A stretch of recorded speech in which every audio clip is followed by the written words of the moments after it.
매일 인생 가운데 매일 성경, 오늘은 에스겔 33장 21절부터 33절 말씀 함께 나누겠습니다. 우리가 예언서를 힘들어하는 이유 중에 하나가 예언서는 역사를 세세하게 설명해 주지 않기 때문에 그래요. 오늘 말씀의 상황을 보더라도 이게 어떤 배경 속에서 이루어진 것인지 알기가 어렵죠. 일단 어제 본문에서 BC 586년 예루살렘의 멸망에 대해서 말씀을 드렸습니다.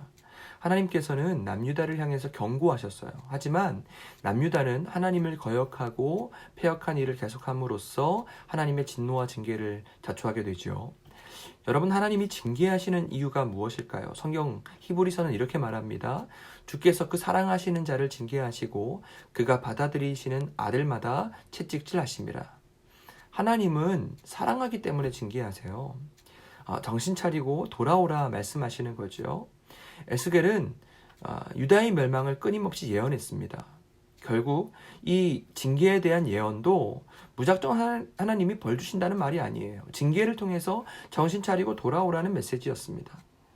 남유다는 결국 바벨론에 의해서 함락됩니다. 황폐해져요. 그들이 자랑하던 예루살렘 성전 완전히 파괴됩니다. 그러면 남유다는 이제 어떻게 해야 되죠? 하나님 의도대로라면 정신 차려야죠. 회개해야죠. 그런데 예루살렘에서 들려온 소식이요, 에스겔을 더 답답하게 만들었습니다. 여전히 정신 못 차린 사람들이 있다는 거예요. 바벨론은 그 바벨론 본국으로 남유다 포로를 세 차례 끌고 갔습니다.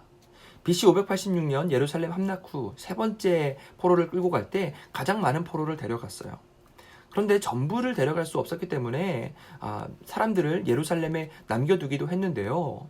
이런 속담이 있죠. 호랑이가 없는 산은 여호가 왕이다. 예루살렘의 왕족과 귀족, 권력자들이 바벨론에 끌려가니까 그 환란 난리 속에서 끌려가지 않은 남은 사람들이 그 예루살렘과 유다 땅을 장악하게 돼요. 그리고 여전히 우상 섬기고 칼을 믿고 폭력을 행사하는 거지요. 이 땅은 이제 우리 거라, 우리 기업이다라고 말합니다. 하지만 하나님은 그러한 사람들의 교만과 죄악을 보세요. 그리고 그 땅을 황무지로 만들어 버리겠다고 말씀하십니다. 다 밀어버리겠다는 거죠. 들짐승과 전염병에 죽게 하실 것이다라고 말씀하세요. 그 이유가 뭐냐? 하나님이 하나님 되심을 그들에게 알게 하려고 그러시는 것입니다. 여러분, 우리가 고통 상황에서 할 수 있는 일이 있는데요.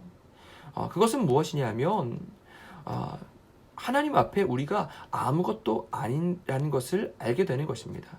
하나님이 바람 한번 후 불면 우리는 먼지처럼 그냥 날아가 버리는 거예요.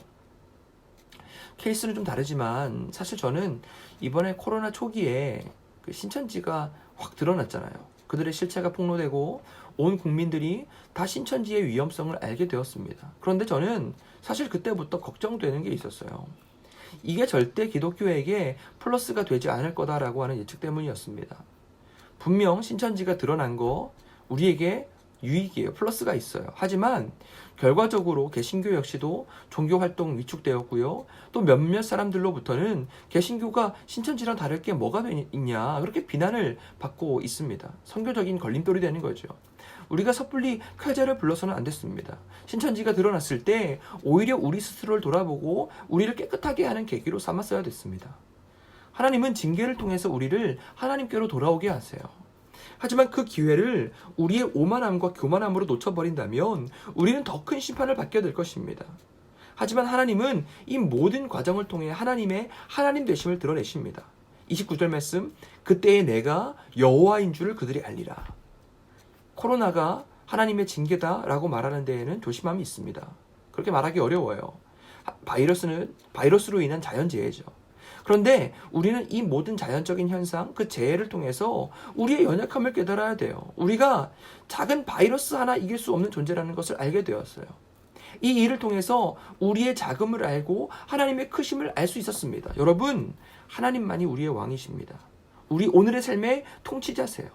오늘도 하나님을 경외하는 삶을 살아가시기를 주님의 이름으로 축복합니다. 아멘.